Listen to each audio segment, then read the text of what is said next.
vejo o Cordeiro que ressurgiu, minha justiça e perfeição, o grande e imutável sou, o Rei da graça, Rei dos céus. Unido a Ele não morrerei, comprado por seu sangue fui, minha vida oculta em Cristo está, em Cristo Deus meu Salvador. Unido a Ele não morrerei, comprado por seu sangue fui, minha vida oculta em Cristo está, em Cristo Deus meu Salvador, em Cristo Deus meu Salvador, em Jesus Cristo. Então nós estamos no último, a perseverança dos santos.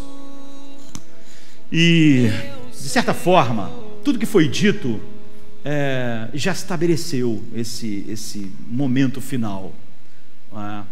Tudo que foi visto nas doutrinas da salvação, tudo que nós vimos, olhando Romanos 8, a corrente de ouro, a declaração mais incrível de toda a Bíblia, Romanos 8, 28, porque todas as coisas cooperam para o bem daqueles que amam a Deus e foram chamados segundo o seu decreto. Ou seja, que por causa desse decreto eterno, no tempo, manifestam, ao serem chamados, esse amor a Deus, porque Deus os amou na eternidade em Cristo e os predestinou para Ele. E depois disso nós vimos que o que Paulo vai dizer nos versículos seguintes é só a afirmação de tudo que ele vem dizendo no capítulo 8 sobre a segurança eterna, sobre a perseverança dos santos. E chegando, ele começa o capítulo assim, né? Nenhuma condenação há para os que estão em Cristo Jesus. E quando chega no 8, ele faz essa declaração que é a maior, a mais incrível. Nada no mundo, na vida daqueles que ele chamou, coopera a não ser para o bem. E aí ele dá a base disso. Nós meditamos sobre como era preciso que essa promessa, que é a maior de todas, tivesse uma base muito profunda. E ele diz o porquê. Por que todas as coisas cooperam para o bem? Porque os que dantes conheceu, ele diz no versículo 20, a partir do 29, ele predestinou para serem conforme a imagem do seu Filho. E os que ele predestinou, então ele chamou, e os que chamou, ele justificou, e os que justificou, ele glorificou. Então nós queremos apenas hoje olhar, em vez de olhar essa doutrina de uma maneira geral, assim, na Bíblia, eu quero me concentrar aqui nas razões que Paulo dá. Ele começa a estabelecer logo depois e vai até o final do 8 fazendo isso de uma maneira incrível, não é? Num capítulo mais incrível, não é? Nessa grande carta, assim. E depois o 9, o 10 e o 11, ele ainda vai estar dando as bases e respondendo a alguma pergunta e alguma dúvida que poderia surgir por causa disso. E ele acaba o 11 com uma grande doxologia, profundidade das riquezas, tanto da sabedoria, falando já a respeito desse plano que ele começou a falar lá, a respeito da depravação total no capítulo 1, depois justificação, depois santificação no capítulo 6. Todo o evangelho para chegar aqui nessa declaração sobre a firmeza da nossa salvação, da perseverança dos santos e da sua segurança. Então, se eu perguntasse a qualquer um de nós qual é, entre todas as doutrinas, entre essas doutrinas da graça, qual é a mais preciosa? Qual é a mais doce que compõe a nossa salvação, a soteriologia da igreja? Certamente muitas pessoas não têm a resposta. Eu acho que porque muitas pessoas não pensam muito assim a respeito disso. Mas certamente é essa doutrina final, assim, da segurança, da perseverança dos santos, porque todas as outras doutrinas, imagine se esse elo final não estivesse lá, se esse elo não fosse garantido, todas as outras perderiam a sua doçura. Mas nós sabemos que o elo não se quebra, e ela é a mais doce, essa garantia. Então eu não diminuo a glória da doutrina da justificação, que é a que nós vamos mais olhar hoje, né? Nós poderíamos olhar a perseverança dos santos a partir da obra do Espírito, a partir do decreto do Pai, mas eu quero olhar a partir, é óbvio que isso daria um monte de sermões, mas a partir da obra específica de Cristo. E em todas essas coisas nós não diminuímos a glória de nenhuma delas, mas a glorificação é a coroa de tudo isso. Se nós não chegássemos até aí, nada mais teria valor, a esperança ia embora. Mas se a salvação é algo que Deus está fazendo, então eu estou indo para chegar no fim, queridos. Agora, se a minha esperança dependesse de mim, eu não teria esperança nenhuma. Se Deus não me salvar, eu não posso me salvar. Ele me salvou. E se Ele não me santificar, eu não posso me fazer dia a dia mais santo. Ele opera em mim. A santificação não é como a regeneração. Há uma operação de Deus e nossa, não é? Há um sinergismo. Na regeneração não é? É só Deus chamando, regenerando.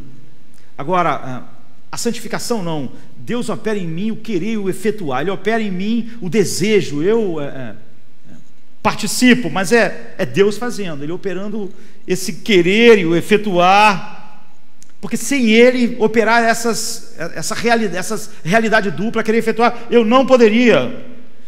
E se Ele não me glorificar, eu não posso glorificar a mim mesmo. E se Deus não me manter, então eu estou perdido. Eu não me mantenho neste mundo nem por um momento. Eu não há nenhum bem em mim ainda, em mim mesmo, em minha carne. Tire todas as coisas que Deus fez e não há nada de bom em mim. Eu não era digno da salvação no passado e eu não sou digno da salvação hoje. Eu não podia fazer nada por mim no passado e eu não posso fazer nada por mim hoje. Então, a verdade é essa, que se um homem regenerado, se alguém realmente salvo, pudesse se perder, se perderia. Se você pudesse se perder, você ia se perder. Se fosse possível perder a salvação, você ia perder a salvação. Não há nenhuma dúvida. Se pudesse, aconteceria. Se houvesse uma possibilidade em milhões, é isso que ia acontecer. Se qualquer parte da minha salvação eterna depender de mim, ela não será uma salvação eterna, ela não vai ser salvação de forma nenhuma. Se depender do meu poder, da minha capacidade, do meu compromisso, da minha justiça, então eu não vou chegar lá. Não há nenhuma possibilidade. Olhe para Adão. Adão estava no lugar perfeito. Ele não era um ser caído. Ele não estava cercado por um mundo caído como o nosso. E ele não se manteve. A ideia de que algum ser humano caído pode agora, sabe, Deus diz, agora é com você. E que essa pessoa pode se manter e no final ser glorificada por aquilo que ele faz, se mantendo no mundo. Deus teria milhões de razões para me condenar a cada dia, se isso ficasse sobre mim. Ele não tinha nenhum pecado, num mundo sem pecados. E você vê alguém que acredita que ele mesmo está mantendo a sua salvação e que depende dele, ele não pode falar como Paulo, por exemplo, em Romanos 7, ele não pode dizer, em mim não habita bem algum, porque ele tem que dizer que nele habita bem. Ele dizer, na minha carne não habita bem algum. Se alguma coisa boa pode ser feita em mim e através de mim, é Deus que está fazendo. Essa pessoa não pode dizer isso. A pessoa não pode dizer, como Paulo, no fim da vida, dizer, eu sou o principal dos pecadores. Então como é que ele pode estar seguro? Essa pessoa não pode dizer isso, porque ela disse que há nela algo bom que faz ela, no final, merecer, que Jesus fez a parte dele, mas agora ela está fazendo a parte dela, que merece algo de Deus. É ela que está definindo isso. Ela não pode dizer como Paulo, eu, o principal dos pecadores, a graça foi manifestada a mim. Então, a pessoa, para fazer isso, ela tem que achar que, de alguma maneira, depois de algum instante em sua vida, ela passou a merecer algo de Deus e fazer coisas que realmente seguram ela. E ela tem que perder tudo o que nós falamos até agora, e ela tem que achar, como um fariseu, assim, que há alguma coisa boa nela. É óbvio que para fazer isso ela tem que comparar ela com outras pessoas. E quando nós nos comparamos com ela, nós sempre podemos achar alguém que está numa situação um pouco pior que a nossa. Nós temos essa capacidade. E se nós não acharmos ninguém, nós podemos imaginar que tem alguém pior. E a gente, fazendo isso, a gente pode achar que, de alguma maneira, a gente está bem em nós mesmos. Mas se nós olharmos para Deus, que é o que você deve fazer, para a sua justiça e santidade perfeita, você vê, se você for sincero, você diz, ai de mim, porque eu estou perecendo, como Isaías, quando viu Deus de verdade. A glória da santidade de Deus, em vez de dizer, não, pela minha firmeza eu estou, não, ai de mim que estou perecendo. Não há nada de bom em mim, de mim mesmo. Então, a única coisa que uma pessoa que acha isso pode ter é um ego gigantesco, que obscurece toda a verdade de Deus, e que não pode cantar como nós estávamos cantando, eu devo tudo a ti. Não é? Então, consequentemente, você vê que quando alguém se sente assim, ele está se enchendo mais de autojustiça, mas o seu ego está se inflando, ele está tendo uma visão errada sobre tudo que nós vimos até agora, uma visão errada da depravação do homem, da sua queda e da sua incapacidade. Está tendo uma visão errada do decreto eterno de Deus, que é uma corrente que não se quebra, que Deus fala tudo no passado nessa corrente. Os que dantes conheceu, a esses ele predestinou, os que predestinou ele justificou, e os que justificou ele glorificou. Por quê? Antes de eu existir, tudo estava já no passado, e eu não fui glorificado ainda, mas é no passado. Por quê? Por causa do decreto de Deus. A Bíblia diz assim, Jesus é o Cordeiro que foi morto antes da fundação do mundo. Como isso? Jesus foi morto há 12.000 anos atrás, mas ele morreu no decreto de Deus. Quando Deus decretou que ele ia morrer, ele morreu, porque o decreto de Deus é infalível. O decreto de Deus não faz diferença o que já aconteceu e o que ainda vai acontecer. No decreto de Deus, tudo é certo, tudo é contado como passado. Ele ainda vai morrer, mas ele morreu antes da fundação do mundo, porque foi decretado antes da fundação do mundo. E quem impedir? O plano de Deus. Por isso Paulo diz, justificado e glorificado, porque é no decreto de Deus. Nós podíamos falar a respeito disso, mas você vê, é só uma visão errada sobre si, sobre o Pai, sobre a obra do Espírito Santo que nos mantém, que opera em nós o querer, o efetuar, que opera em nós, nos regenerou, opera em nós a redenção, mas não é o que nós vamos falar hoje. E tem uma visão totalmente errada da obra de Cristo. E é sobre onde nós queremos ficar, porque Paulo, assim que ele faz aquela declaração estupenda, né? Ele logo depois, ele mostra a corrente de ouro, depois ele começa a falar a respeito da impossibilidade, né, das pessoas que estão em Cristo se perderem, não serem santificadas.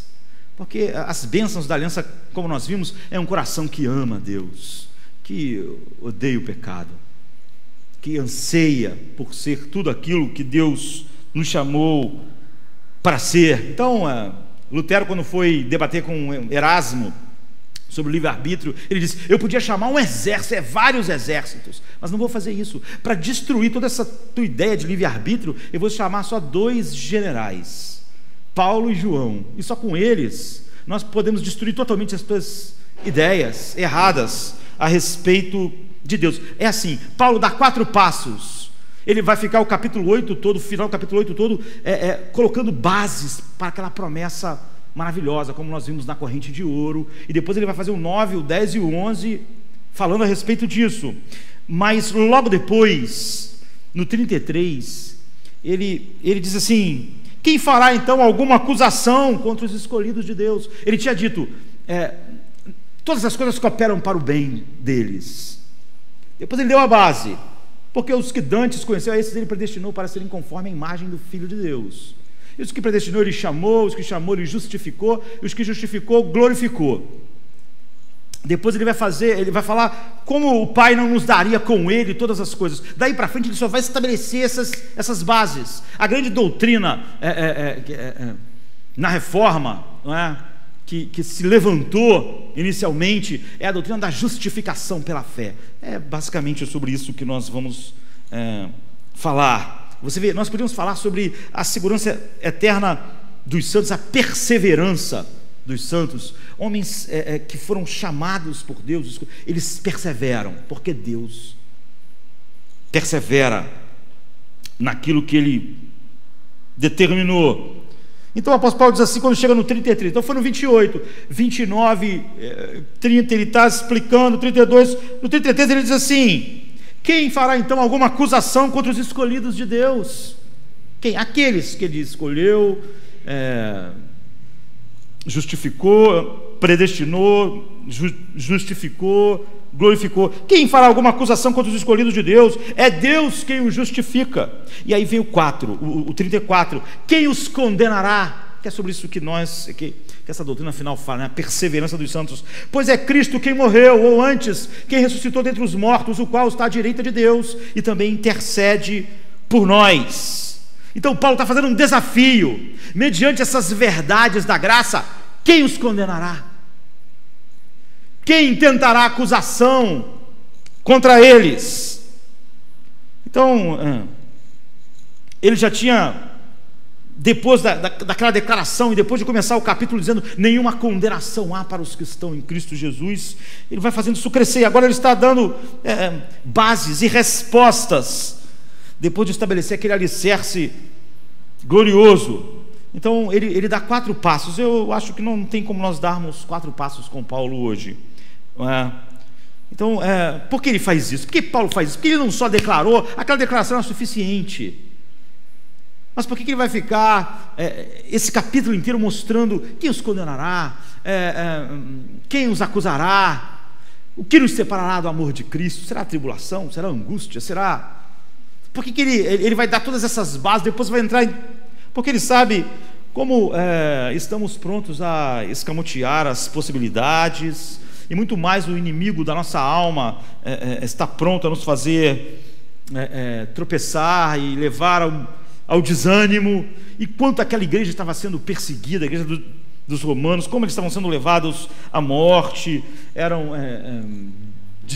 desprezados. Então ele considera que toda dificuldade e objeção que vai surgir, ele vai responder antes. Ele quer que quando ele termine não haja objeção nenhuma. É por isso que aqui no próximo capítulo ele vai ficar dizendo: não, aí você vai dizer, mas então eu digo. Ele está pensando em todas as coisas que nós podemos levantar. Então o primeiro passo que ele dá são 4 passos, não é? A primeira prova positiva do fato de quem é Deus que nos justifica, ele começa a estabelecer em Cristo, na justificação, essa segurança. É Deus quem nos justifica. Quem então tentará acusação contra nós? E ele vai começar a estabelecer essas provas. Ele divide em 4, mas você vai ver que o clímax é o 3º passo. Mas depois ele ainda vai dar um passo a mais para estabelecer qualquer outra dúvida que poderia ser levantada. O primeiro passo é Cristo que morreu. Se ele morreu, então quem nos condenará? O segundo, antes, quem ressuscitou dentre os mortos? Depois, o qual está à direita de Deus? E por fim, e também intercede por nós. Então aqui nós temos um sumário perfeito, assim eu diria até estupendo, da obra de Jesus como nosso sumo sacerdote, da mediação de Cristo entre nós e Deus. Ele diz, será que alguém, o apóstolo está dizendo, depois de compreender a justificação, pode achar que alguém pode intentar acusação? Ou alguém pode, depois de estar debaixo dessa justificação, ser condenados? Então, ele não está interessado, o apóstolo Paulo, em nos dizer simplesmente o que Cristo fez, mas em que ele fez em nosso lugar, para mostrar quão absurda é a ideia de que alguém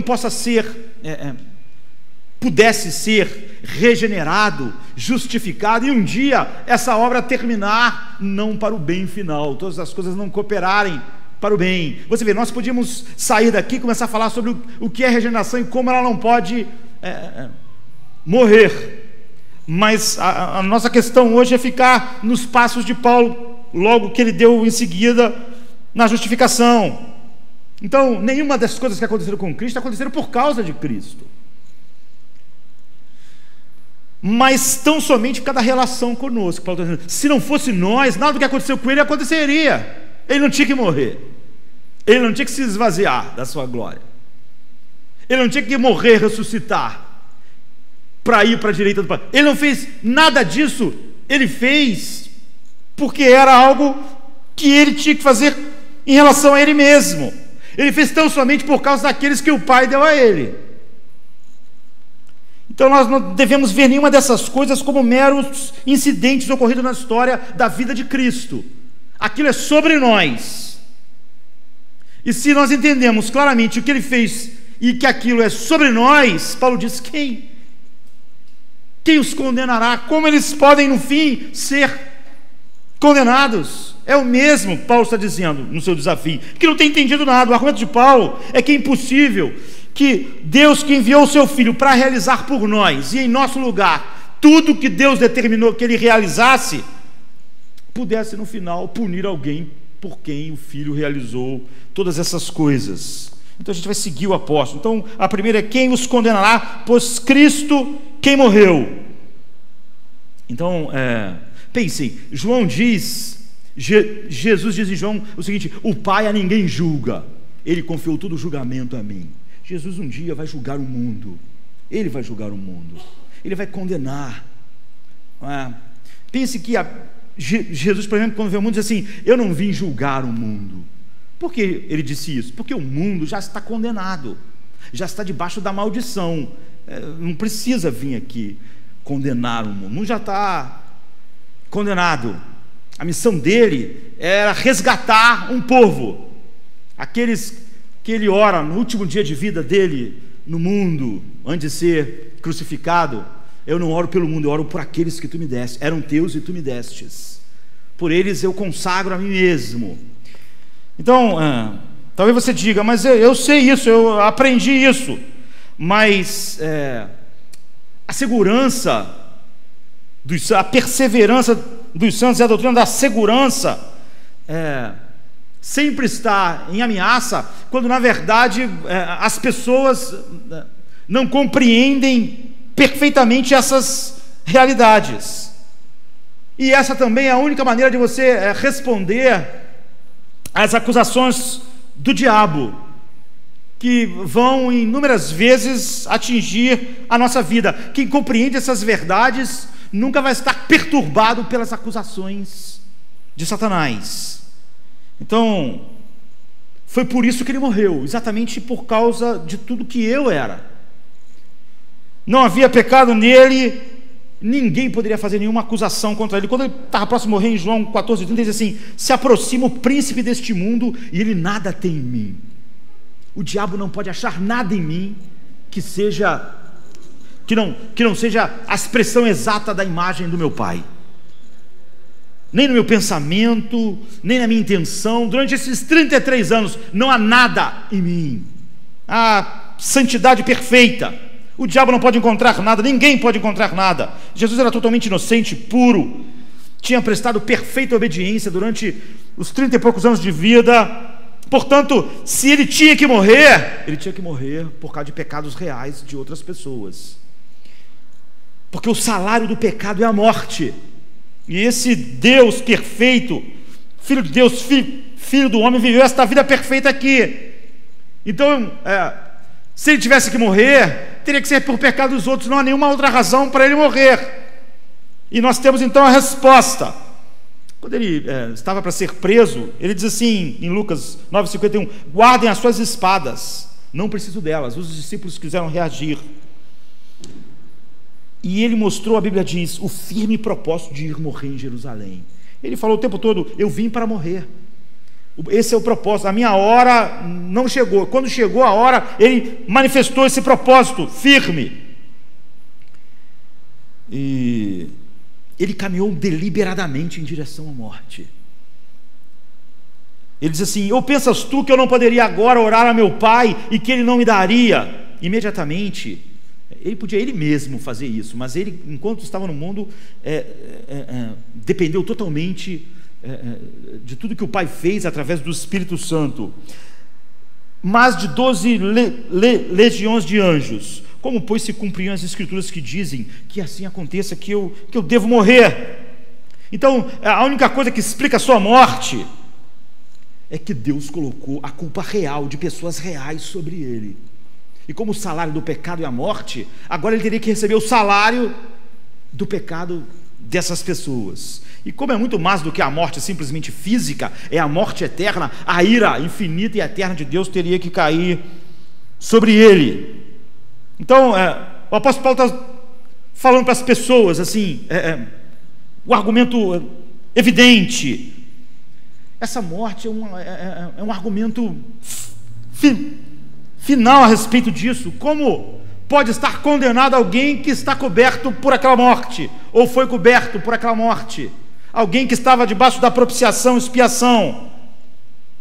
Ele tomou a condenação que nós merecíamos e ele recebeu toda a punição da lei. Alguém que estava nele, porque é uma expiação real, propiciação real, ser condenado é um absurdo.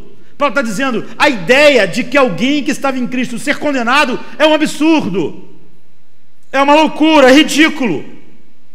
Reduque o ad absurdum, assim, a expressão em latim. É absurdo, é totalmente absurdo. Alguém tem ideia de que alguém que estava em Cristo, morreu em Cristo, pode ser condenado. Quem vai condenar o mundo e julgar o mundo é o próprio Cristo.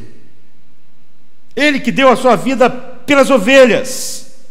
E a única maneira que nós tínhamos de derrotar o diabo, e temos, é destruir todos os pensamentos que não fluem da verdade a respeito da obra de Cristo por nós. Jesus, quando disse está consumado, ele está dizendo o seguinte: tudo que eu tinha que fazer para que todas aquelas pessoas que o Pai me deu estejam glorificados, foi feito. O que estava consumado é o que? A obra que o Pai me deu para fazer. Próximo de morrer, ele diz: glorifiquei-te tendo consumado a obra que me deste para fazer. Quando ele diz em João 19:30, está consumado, está dizendo isso, acabou, tudo que o Pai mandou, todo aquele decreto, tudo foi realizado em mim. Não há nada mais que falte. Eu prestei a obediência positiva que a lei exige. Durante 30 e poucos anos eu vivi a vida perfeita que eles deviam ter vivido, para que esta vida seja atribuída a eles. E agora eu vou tomar sobre mim a culpa deles, a culpa específica, de pessoas específicas. Os que dantes conheceu, a esses predestinou, e os que predestinou chamou, a esses justificou. E eu vou sofrer essa punição.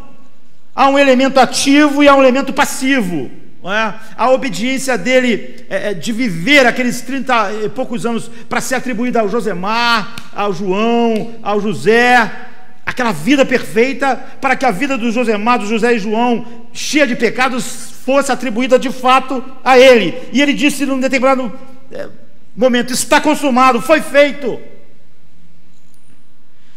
Então ele está dizendo que a sua obra está consumada no sentido de que a condenação pronunciada sobre a lei, sobre certas pessoas, foi pronunciada, e o dia do juízo foi adiantado, e o dia do juízo dessas pessoas caiu sobre ele, e o juízo aconteceu.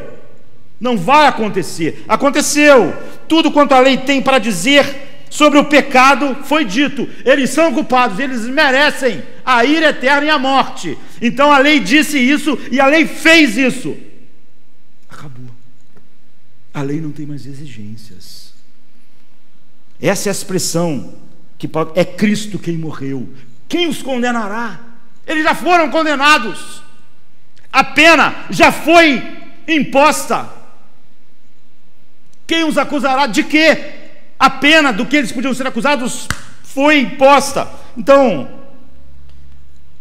justificação é baseada em algo real, ela é definitiva, porque alguém sofreu a pena final de tudo que a lei exigia.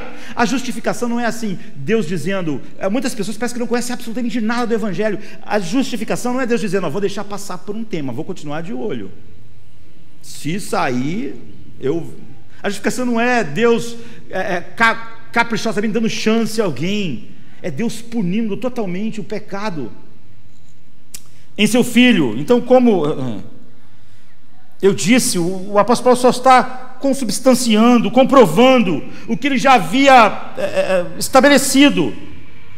Um versículo antes ele diz: quem intentará acusação contra os escolhidos de Deus? Esses que eu estava falando, que todas as coisas cooperam para o bem deles, esses da corrente de ouro, aqueles que eu disse lá no início, não é? Já que a carta não tinha esses capítulos que a gente coloca, nenhuma condenação há para os que estão em Cristo Jesus. Eu disse todas essas coisas porque eles já foram condenados. O nosso pecado foi condenado e foi punido. E então eles são declarados justos ao atribuir-se aquela vida perfeita de Cristo a eles.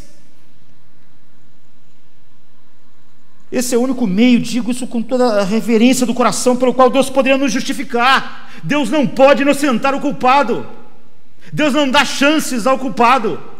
Deus tem que punir o culpado pelo seu caráter santo. Ele não jamais inocenta o culpado. Dessa forma, o apóstolo Paulo já havia dito, por exemplo, no capítulo 4, versículo 5 de Romanos: aquele que não pratica, mas crê naquele que justifica o ímpio, a sua fé lhe é imputado como justiça. Toda essa é a base daquilo que explodiu na reforma. O justo viverá pela fé. Então Deus justifica o ímpio, ele diz. E por que Deus pode justificar o ímpio? Porque ele condenou o pecado deles em Cristo, e ele puniu, e ele trouxe o seu juízo. A justificação é uma declaração de que nós não estamos mais sob condenação, que a lei não tem mais nada para dizer a nosso respeito. Mas não é só que a lei não tem mais nada, que a lei diz não é culpado, porque alguém pode não ser culpado no mundo, por exemplo, não é? Mas tem uma pessoa cheia de problemas, cheia de defeitos. Mas não é isso. A justificação é dizer inocente, não é culpado, e ao mesmo tempo a perfeição de Cristo atribuída. Não é só que é inocente, é perfeito. Tudo me agrada. Sabe aquela declaração: este é meu filho amado em quem me comprazo? Essa vida foi colocada sobre as pessoas justificadas. Então, justificação não é só que alguém zerou, é inocente daquele, não, é a vida perfeita. Então, não é dessa vez eu vou deixar, significa que a justiça de Deus foi satisfeita plenamente.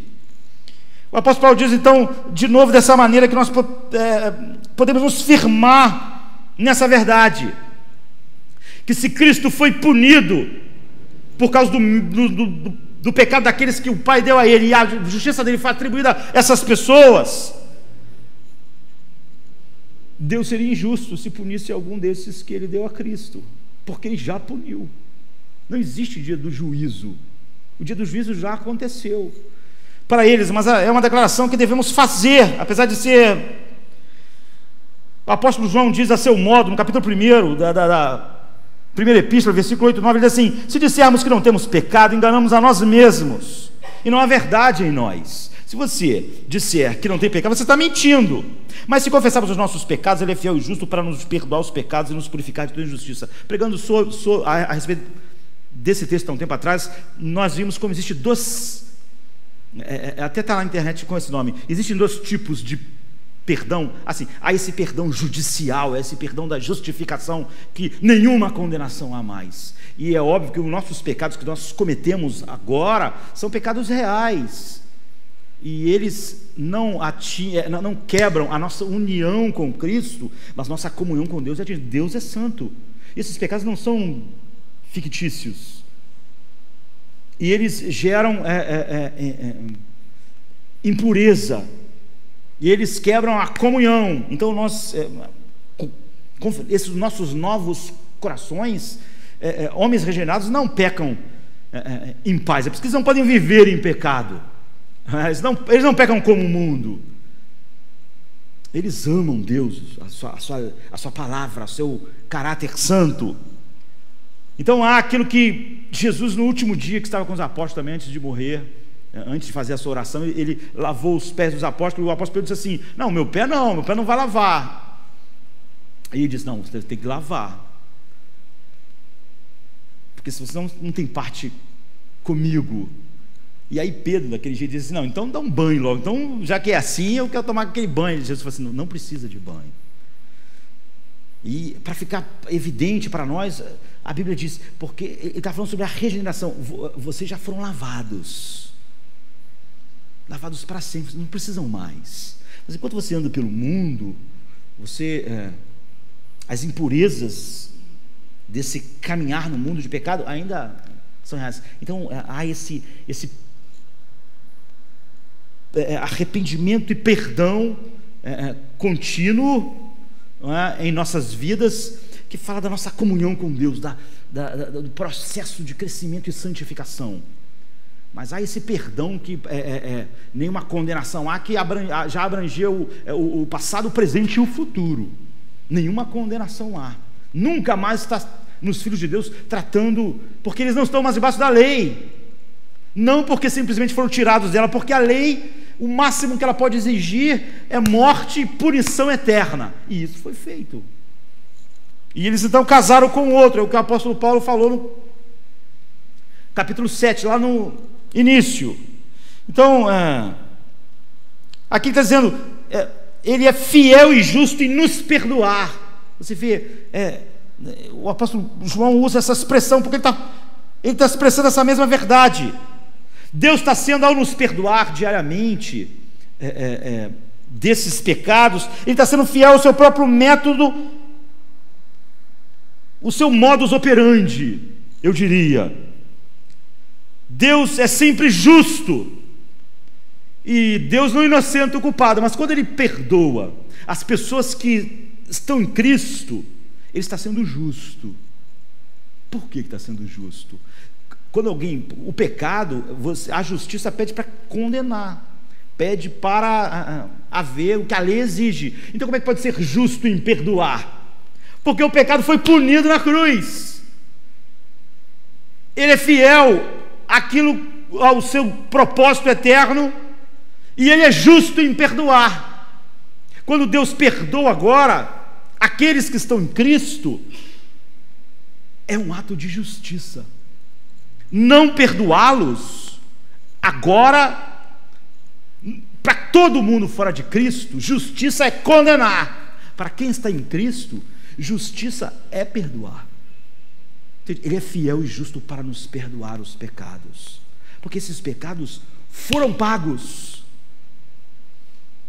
João vai dizer também, o Filho de Deus não vive em pecado, porque são novas criaturas, ganharam novamente um novo coração.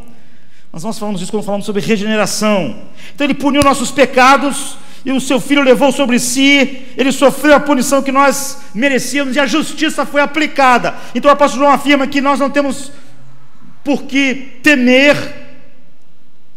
Nós sentimos terrivelmente o pecado, porque desonra o nosso Pai, quebra a nossa comunhão, não quebra a nossa união com Cristo, no qual nós recebemos todas essas coisas, mas quebra a nossa comunhão. Nós sentimos os efeitos disso. Ele, como um pai, nos disciplina, mas a própria veracidade de Deus, sua fidelidade, sua justiça tornam certos e seguros de que nós somos perdoados, porque Deus deu o devido tratamento ao pecado e já condenou o seu Filho por causa dos nossos pecados. Nós que fomos justificados, os que dantes conheceu, esses predestinou, ele chamou, justificou, glorificou. Agora a justiça de Deus, longe de ser uma causa para o mundo inteiro fora de Cristo, a justiça de Deus é um terror, porque ela exige a morte. Nenhum ser humano fora de Cristo para falar em justiça. Justiça é o homem ser condenado. Mas você vê agora, há uma inversão. A justiça de Deus, longe de ser uma causa de terror para o verdadeiro cristão, na nova aliança, e tudo que foi comprado com o sangue de Cristo nessa nova aliança, todas essas coisas, um novo coração, uma nova mente, um coração que ama a Deus, que busca a Deus, a justificação, todas as coisas, faz com que a justiça de Deus agora, em vez de ser o terror como é para o mundo, o terror como é, por exemplo, os demônios, eles creem e estremecem por causa da justiça, e todos os que estão fora de Cristo, a mesma coisa. Mas para nós, a justiça de Deus, que é um terror para o mundo, é o nosso fonte de segurança, da perseverança dos santos, da segurança dos santos. Ele é fiel e justo, porque ele seria injusto se ele nos tratasse como não inocentes, não justificados. A justiça de Deus agora é a base da segurança, da mesma maneira que para quem está fora de Cristo, a justiça de Deus é a base da condenação. Foi a misericórdia que nos tirou daquela posição, nos colocou nessa, mas agora, quando João fala sobre ele nos perdoar, ele fala sobre ele ser fiel e justo, por causa disso, porque seria injusto o oposto. Então o argumento deve ser que a justiça e a retidão e a fidelidade de Deus agora insistem e exigem, não é alguma coisa fora dele, é o caráter dele, que sejamos perdoados completamente. Isso por quê? Porque Cristo recebeu, ele é fiel e justo, ele já puniu infinitamente, puniu para sempre, o juízo sobre aquilo já foi.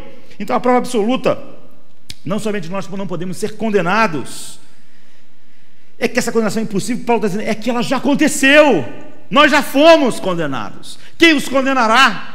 Como eles podem ser condenados de novo? Foram condenados. Se fôssemos condenados, significaria que o pecado que somos culpados, que já foi condenado, está sendo condenado de novo, o que faria de Deus de maneira absurda, injusto. É por isso que ele está perguntando como um absurdo: quem os condenará? Quem os acusará? Eles foram acusados pela lei de Deus, e eles foram condenados, e a condenação foi derramado, tudo que a justiça exigia de punição foi feita. A dedução inevitável é que não podemos mais vir a estar sob condenação, e nós não estarmos mais sobre condenação, Deus está sendo fiel e justo. É por isso que Paulo diz: nenhuma condenação há para os que estão em Cristo Jesus. Nessa questão, a justiça de Deus está agora do nosso lado, não contra nós. A justiça de Deus exige que quaisquer que sejam os pecados do apóstolo Pedro sejam perdoados, e vai operar nele, por causa de todas as bênçãos da aliança, esse anseio, essa contrição, e o perdão, e a comunhão, e a disciplina, mas nunca mais nada que ele faça faz ele estar debaixo da condenação. Não porque Deus segura a condenação e pensa, eu vou me segurar mais um pouco. Não, é porque ele já condenou, ele já puniu, e puniu infinitamente o seu filho por causa dos pecados. O que há de mais terrificante para a alma convicta do pecado é o que? A justiça de Deus. Os demônios tremem por causa que eles sabem que Deus é justo, e ele nunca tem o inocente ou o culpado por inocente. que Ele vai puni-los para sempre. É por isso que eles tremem. Todo o terror da criação é por causa da justiça de Deus. Sua retidão, sua santidade, sua imutabilidade, sua verdade, o caráter e os atributos de Deus tornam a justiça que condena inevitável. Agora, o que o apóstolo Paulo está dizendo com João é que o caráter, o atributo de Deus tornam-se a garantia da nossa segurança. Ele é justo, e Ele só teria como condenar alguém que está em Cristo, que Ele colocou os que dantes conheceu, a esses predestinou, se Ele for injusto. Mas Ele é fiel e justo para nos perdoar e nos purificar. Mas continuamos. Paulo então diz: quem condenará? Pois Cristo quem morreu. Esse é o primeiro passo. Você viu? E o tempo passou rápido demais. Eu falei que era 4 passos, já não vai dar. Quem os condenará? Pois Cristo quem morreu, ou antes, quem ressuscitou dentre os mortos, ou uma tradução melhor, ou antes, tendo sido ressuscitado. Por que o apóstolo diz isso? Não é? Esse ou antes, porque ele não se limitou a dizer só Cristo morreu, está vendo? É isso. E por que ele não parou aí? Você vê a resposta é significativa. Paulo está querendo mostrar o conforto, a segurança inabalável daqueles que estão em Cristo. Eles vão ser santificados, eles vão ser glorificados. Não há a menor possibilidade de outra coisa a não ser isso acontecer. Então esse acréscimo leva o argumento para mais longe do que isso que nós vimos até agora. Ele já estabeleceu o primeiro ponto: ele morreu. Como alguém pode ser condenado por algo que já foi feito, já foi condenado, já foi punido? Não há mais condenação por isso, porque ele morreu. Ele, esse Deus perfeito que não podia morrer, não tinha culpa, nem pecado, ele carregou o pecado desses que o Pai colocou nele na eternidade. Agora ele diz, ou antes, que ressuscitou. Agora isso é uma sinopse de 1 Coríntios 15. O que lá ele fala de maneira grande, ele resume aqui. Lá diz assim, por exemplo, no capítulo 15, verso 19: se esperamos em Cristo só nesta vida, somos os mais miseráveis de todos os homens. Ele vai falar sobre a ressurreição. Ela é absolutamente se Cristo ressuscitou, quem está em Cristo está seguro para sempre. A perseverança dos santos é garantida por isso. O que Paulo está dizendo é o seguinte: como é ridículo alguém imaginar que Cristo morreu e ressuscitou, e que alguém que foi alvo dessa obra está perdido, ou alguém possa ser acusado diante de Deus. Então o argumento do apóstolo Paulo em 1 Coríntios 15 é que se Jesus não ressuscitou, a nossa fé é vã, a nossa fé é inútil. E no fim do capítulo 4 de Romanos ele tinha dito assim: o qual Jesus por nossos pecados foi entregue e ressuscitou para a nossa justificação. Ele está falando, estabelecendo o argumento concernente à justificação, particularmente no caso de Abraão. Então ele diz: não só por causa dele está escrito que ele fosse tomado em conta, mas também por nós, a quem será tomado em conta? Os que cremos naquele que dos mortos ressuscitou a Jesus, nosso Senhor, o qual por nossos pecados foi entregue e ressuscitou para a nossa justificação. E aqui no capítulo 8, ele diz que Jesus foi ressuscitado dentre os mortos, e isso é a evidência de que seria um absurdo você pensar: quem os condenará? As Escrituras variam em suas declarações sobre a ressurreição de Cristo, no sentido de que algumas parecem dizer que Jesus ressuscitou por si mesmo, e que e na maioria das vezes falam como se Deus o tivesse ressuscitado. E o apóstolo Paulo usa muito mais essa expressão do que a outra.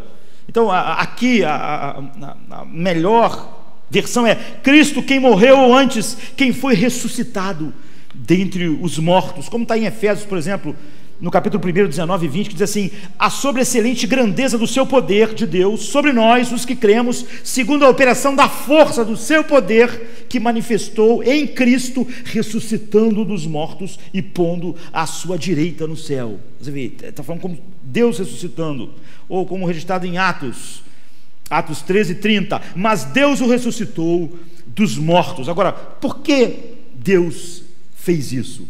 A resposta é dada em Romanos 4:25, que diz assim: Ele o entregou para a morte por causa dos nossos pecados. Ele o ressuscitou dentre os mortos por causa da nossa justificação. Agora, é engraçado, porque a morte de Cristo é que causa a nossa justificação. Nós somos justificados por causa da morte e não por causa da ressurreição. Mas por que então Paulo está falando isso? Porque a ressurreição é a prova da justificação. É a prova de que a justificação foi feita. Cristo teve que morrer por causa dos nossos pecados, porque ele tinha que ser punido pelos meus pecados e punido não só com a morte, mas com a ira eterna de Deus que cairia sobre mim por todo o sempre. Então, por causa dos nossos pecados, ele ressuscitou por causa da nossa justificação. É porque a justificação se dá antes da ressurreição, mas a ressurreição é a proclamação da nossa eterna segurança. É o fato de que Deus aceitou a propiciação, é o fato de que Deus aceitou o sacrifício, de que foi propiciado diante de Deus todos os nossos pecados e que não há mais nada entre nós e Deus a não ser o amor infinito que Ele tem pelo Filho, agora derramado em nós. Ao ressuscitar seu Filho dentre os mortos, Deus está proclamando a nós que Ele ficou satisfeito, que a lei está totalmente satisfeita com tudo que ela exigiu, que nada foi deixado de ser feito, que tudo que precisava para nós chegarmos até a glorificação e para sempre vivermos na presença imediata da glória de Deus em Cristo, foi feito. Por todas essas razões, Deus ressuscitou Cristo dentre os mortos. Então Paulo não para nesse ponto simplesmente, mas ele está fazendo isso para mostrar quão grande é o conforto. Ele quer confortar aquelas pessoas e mostrar a elas: vocês precisam entender o Evangelho, vocês precisam entender o que Deus fez em nossa justificação. Então há 5 principais inimigos que nós cristãos tínhamos que combater. No primeiro século da igreja cristã, eles estavam muito preocupados com esse fato, e Martim Lutero também muito preocupado. Então Lutero deu grande ênfase a isso. Entretanto, nós nem sempre damos a mesma ênfase. Naturalmente, a principal coisa relacionada à obra de Cristo é a satisfação da justiça de Deus. Por causa da justiça de Deus, a ira de Deus se manifesta. Porém, quando você considera a salvação do ponto de vista da segurança eterna, em face dela, e quando você pensa na doutrina da expiação, o conceito dela salienta esses vários inimigos que foram vencidos, quais sejam o pecado, Satanás, a lei de Deus, a morte e o inferno. Esses 5 inimigos, Lutero se concentrou sobre eles, porque Paulo faz isso. A igreja no primeiro século estava focada nisso. E antes de você ter plena segurança, você tem que ter certeza de que esses 5 inimigos foram derrotados, que não há mais nada neles que possam te ameaçar. Então nós vemos que o pecado e a culpa da lei já foram devidamente resolvidos, porque a condenação foi feita. Quem nos condenará é porque já fomos condenados, é porque já fomos punidos, é porque o juízo eterno aconteceu. Mas a morte propriamente dita, o túmulo, o inferno, são inimigos, poderosos adversários. Hebreus diz assim, no capítulo 2, verso 14 e 15: visto como os filhos participam da carne e do sangue, também ele participou das mesmas coisas, para que pela morte aniquilasse o que tinha o império da morte, isto é, o diabo, e livrasse todos os que com medo da morte estavam por toda a vida sujeitos à servidão. Então o medo da morte diz respeito à raça humana inteira. A ressurreição é uma vigorosa proclamação da vitória de Cristo sobre a morte. E a morte é o que? O salário do pecado. Todos os homens por isso estão sobre a tirania da morte. E Paulo diz: o aguilhão da morte é o pecado. E a força do pecado é a lei, que exige justiça. Então o aguilhão da morte inclui o sentimento de culpa e medo daquilo que vai acontecer depois da morte. Todo ser humano tem esse sentimento. Então, quando você entende o significado da lei, esse aguilhão fica ainda mais poderoso na sua percepção. A força do pecado é a lei, portanto é preciso nos libertar de todos esses medos, de todos esses inimigos, os romanos, nós. Então a morte vem e procura nos abalar. Todos esses inimigos ainda tentam nos fazer sentir algum temor.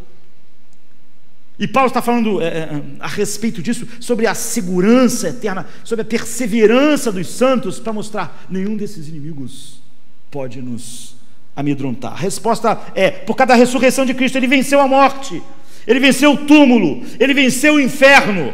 Então nós podemos proclamar: ó morte, onde está o seu aguilhão? Ó morte, onde está a sua vitória? Cristo ressuscitou, você não tem mais poder. O túmulo, o diabo, o inferno, a lei não tem mais poder sobre nós. Nós morremos para o pecado e agora vivemos para Deus. Nós agora não estamos mais casados com a lei, somos casados com Cristo. Então o diabo e todos os seus poderes foram vencidos. Não há mais nenhuma arma para nos amedrontar. É por isso que esse cântico de Paulo é um deboche para com a morte. Ó morte, onde está a tua vitória? Onde está a tua força? Onde está o seu aguilhão? A força, o pecado, a lei. Você não tem mais nada. Não tem mais nada em nós, porque Cristo ressuscitou. Então assim, não causa surpresa que o apóstolo diga: ou antes, quem ressuscitou? Ele morreu. E quando ele morreu, todo aquele ensino flui. E quando ele ressuscita, essa verdade vem. Então, você tem que ter sempre em mente, Paulo está dizendo, que Jesus fez tudo isso como nosso mediador. Ele enfrentou a morte, Satanás, o pecado, a lei. Não por ele é santo. Ele enfrentou esses inimigos por nós. Tudo que ele fez é como se nós tivéssemos feito. Foi em nosso lugar. Não há mais inimigos contra nós. Não há mais poderes. Ele nunca teria vindo ao mundo senão por causa de nós. Por quê? Porque ele viria ao mundo.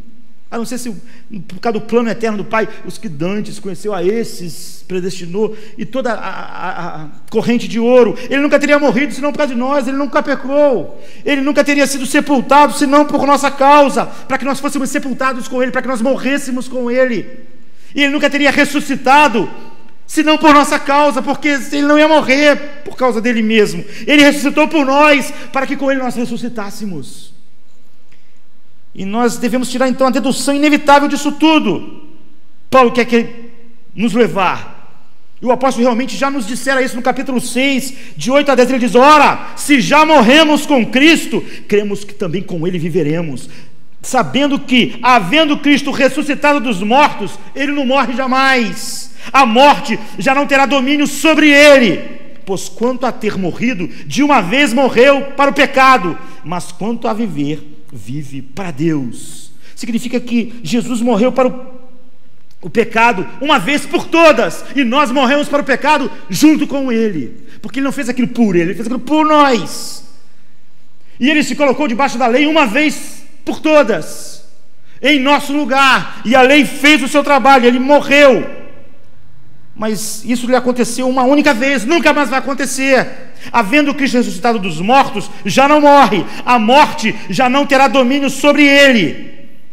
Era-lhe necessário morrer tão somente uma vez, porém, morrendo uma vez, ele destruiu todos esses inimigos, e ele fez isso em nosso lugar, em nosso nome, como se nós estivéssemos lá, e estávamos nele. Nunca mais ele vai tornar a morrer, ele vive para Deus, e viverá eternamente. Então a ressurreição proclama uma grande verdade. Em Romanos 6:11 diz: assim também vós, por causa disso, considerai-vos como mortos para o pecado, mas vivos para Deus em Cristo Jesus nosso Senhor. Nunca mais. Tudo isso foi resolvido de uma vez por todas. Nunca deixem que a morte, o túmulo, o inferno Satanás te aterrorize. Essa é a perseverança dos santos, é a segurança dos santos.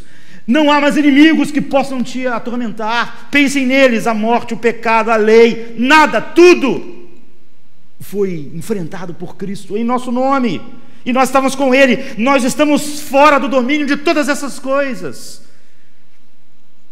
Jesus entrou no domínio de todas essas coisas, do pecado, da morte, da culpa, da ira do Pai, por causa de nós, tão somente por causa de nós.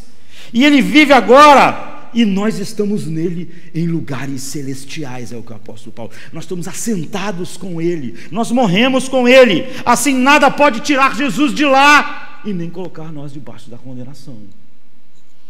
A ideia da morte não deveria levar o cristão a se sentir-se condenado. A ideia do túmulo, a ideia do inferno, a lei, nada mais. Paulo só está expandindo: nenhuma condenação há mais para Cristo Jesus, ou expandindo definitivamente a grande promessa: todas as coisas cooperam para o bem daqueles que foram chamados segundo o decreto de Deus. Nós estamos nele, de modo que o que é verdade sobre Cristo é verdade sobre nós. Ele pode morrer de novo? Não, nem nós. Ele pode ser condenado novamente? Não pode. Foi uma vez por todas, nem nós. Ele ressuscitou e vive diante de Deus para sempre, vive. E nós também. Tudo que for verdade sobre Ele é verdade sobre nós. E a única maneira de mudar a verdade sobre nós é mudar a verdade sobre Ele, que está sentado à destra de Deus. Então que venha o diabo, que venha o pecado, que venha a lei, que venha a morte, que venha o túmulo, que venha o inferno. Todos os inimigos foram vencidos por Cristo na cruz. Não há inimigos contra aqueles que estão em Cristo. A resposta é simples. Paulo diz: quem os condenará? Cristo ressuscitou. Qual é o inimigo que ficou faltando? Que inimigo pode derrotá-los? A lei, a morte, o aguilhão da morte, que é o pecado, a força que não pode, nada mais pode. A importância de nós compreendermos a grande doutrina que o apóstolo já tinha afirmado no capítulo 6, sobre a nossa união com Cristo. Essa doutrina mais importante, porque todas as outras, justificação e todas as outras, ela vem por causa da nossa união com Cristo, essa união indissolúvel. Paulo diz: nós que estamos mortos para o pecado, como viveremos nele? Alguém diz assim: então, quando a gente ouve um cristão dizendo isso, alguém que se diz cristão, dá uma dor no coração. Então quer dizer que eu posso viver em pecado? Essa pessoa nunca leu a Bíblia. Paulo diz assim: como nós que estamos mortos para o pecado, viveremos em pecado? Nós fomos salvos exatamente dessa escravidão. Por isso que o nome da doutrina é a perseverança dos santos, e junto com ela a segurança dos santos. Ou não sabeis que todos quantos fomos batizados em Jesus Cristo, fomos batizados na sua morte, de modo que fomos sepultados com Ele pelo batismo na morte, para que, como Cristo ressuscitou dos mortos, pela glória do Pai, assim andemos nós também em novidade de vida. Porque se fomos plantados juntamente com Ele na semelhança da sua morte, também seremos na da sua ressurreição, sabendo isso, que o nosso homem velho foi com Ele crucificado. Tudo que é verdade a respeito de Cristo é verdade a respeito de nós. Então notem um argumento, isso explica porque o apóstolo se expressa assim: ou antes, quem ressuscitou? Pela ressurreição de Cristo, nós nos certificamos de que a morte dele foi suficiente para destruir todos esses inimigos, tudo que estava contra nós. É por isso que ele vai dizer aqui, ele diz um versículo antes: se Deus é por nós, quem será contra nós?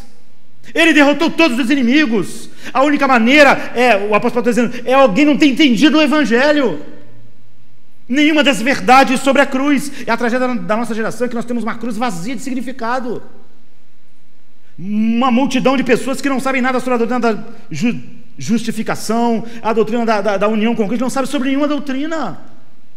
As pessoas estão ouvindo em como melhorar a empresa, como melhorar a vida, e como consertar a sociedade.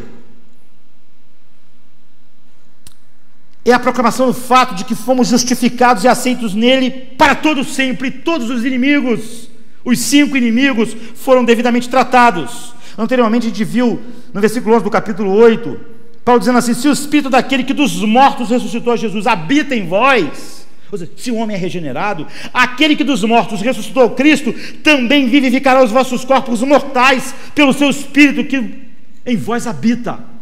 Não é algo que pode acontecer, é algo inevitável, se o Espírito de Deus habita em vocês. Então o apóstolo Pedro diz de modo, a mesma coisa de modo um pouco diferente. Ele diz assim, na primeira carta, no capítulo 1, versículo 3, bendito seja o Deus e Pai do nosso Senhor Jesus Cristo, que segundo a sua grande misericórdia, nos gerou de novo para uma viva esperança, pela ressurreição de Jesus Cristo dentro dos mortos. A ressurreição dele dá essa esperança final, da perseverança dos santos, da segurança eterna deles. Em Hebreus 1,5 diz, tu és meu filho, hoje eu te gerei, ressuscitando dos mortos. Está falando sobre a ressurreição. Jesus é eterno, não é? A segunda pessoa da santidade. Ele está falando disso, ele está falando sobre a ressurreição. E ele nos gerou, a Bíblia diz, de novo, para uma viva esperança pela ressurreição de Cristo dentre os mortos, para uma herança incorruptível, incontaminável e que não se pode murchar. Então Pedro diz algo parecido no capítulo 3 também, versículo 21 da mesma epístola, que ele diz que também como uma verdadeira figura agora nos salva, batismo, não do despojamento da imundície da carne, mas da indagação de uma boa consciência para com Deus, pela ressurreição de Jesus Cristo. Pela ressurreição nós temos essa boa consciência diante de Deus. Todos os inimigos foram vencidos, e o apóstolo Paulo expõe esse ensino com mais clareza em Efésios 2, 5 e 6. Estando nós ainda mortos em nossos pecados, em nossas ofensas e pecados, ele nos vivificou juntamente com Cristo. Quando ele ressuscitou, nós ressuscitamos com ele. Pela graça sois salvos. E nos ressuscitou juntamente com ele. Fomos ressuscitados. O que aconteceu com ele aconteceu conosco. A única maneira de mudar o nosso status, que morremos com eles e ressuscitamos com ele, é mudar o status dele. Mas ele está agora sentado à direita do Pai. Isso nos acontece como a ele. Por quê? Porque ele é o nosso cabeça. Ele é o nosso representante. O que aconteceu com ele aconteceu conosco. Assim Deus nos ressuscitou juntamente com ele, e portanto a condenação é uma impossibilidade. O apóstolo Paulo diz, é uma impossibilidade por causa daquilo que Cristo fez. Como eu disse no início, ela não tem nenhuma relação com comigo, com a minha capacidade, que agora que eu fico firme. Não é isso. Todo o resto vem disso, vem do que Cristo fez.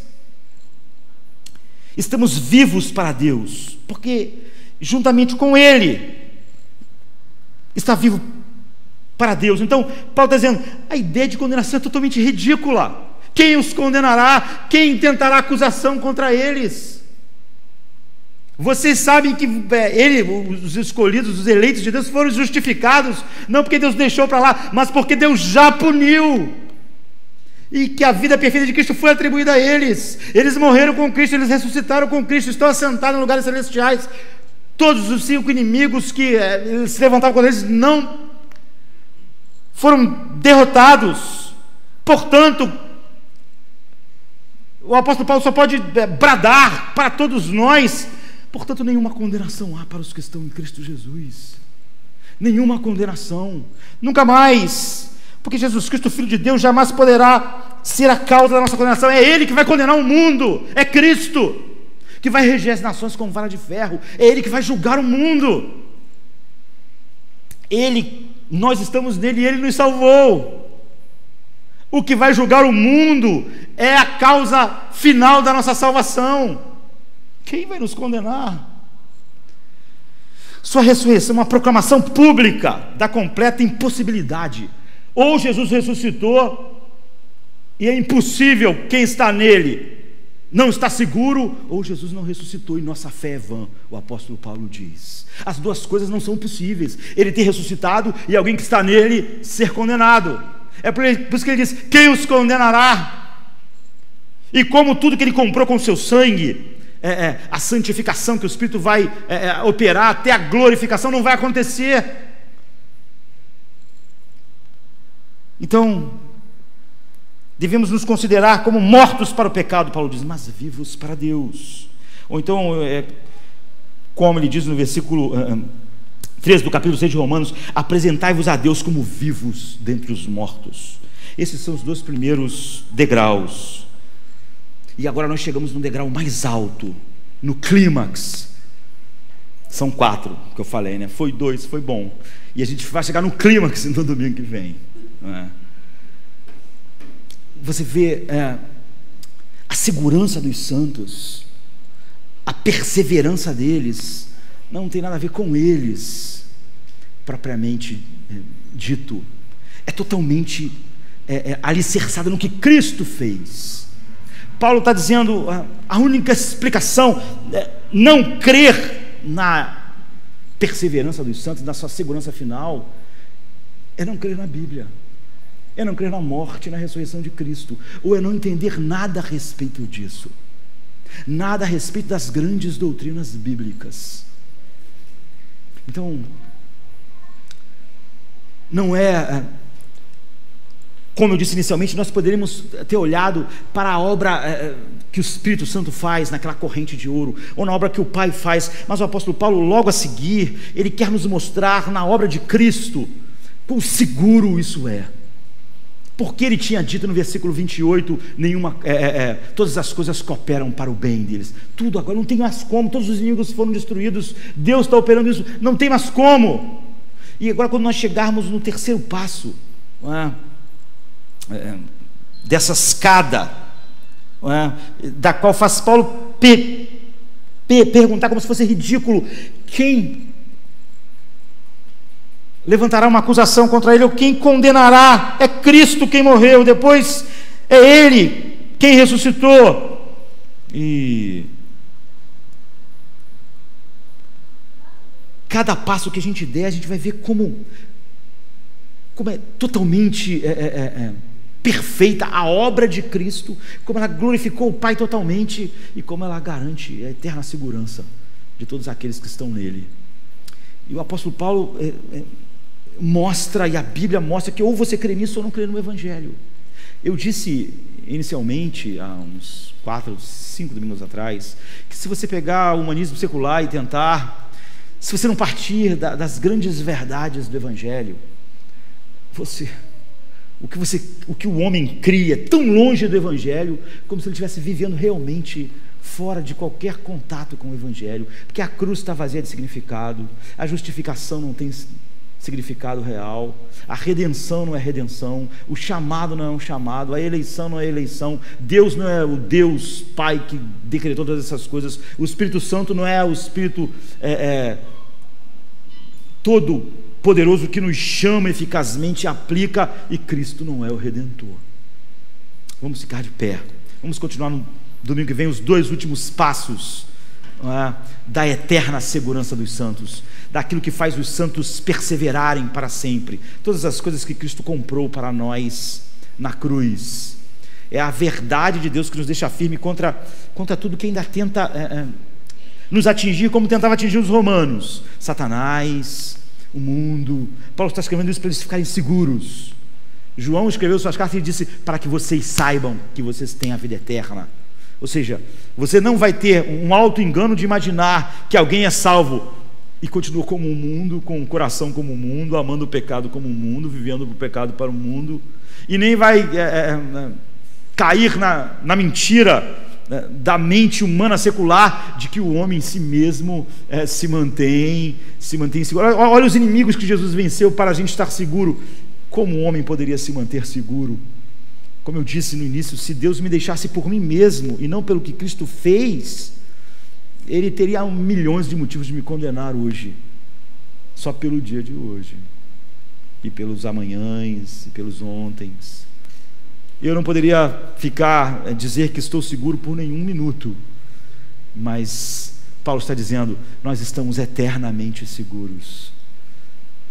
E nós precisamos compreender tudo que Cristo fez para essa segurança não ser abalada no meio da vida e da peleja que nós estamos envolvidos contra Satanás, a carne e o mundo. Vamos orar. Vou pedir Paulinho que ore por nós. Vejo o Cordeiro que ressurgiu, minha justiça e perfeição.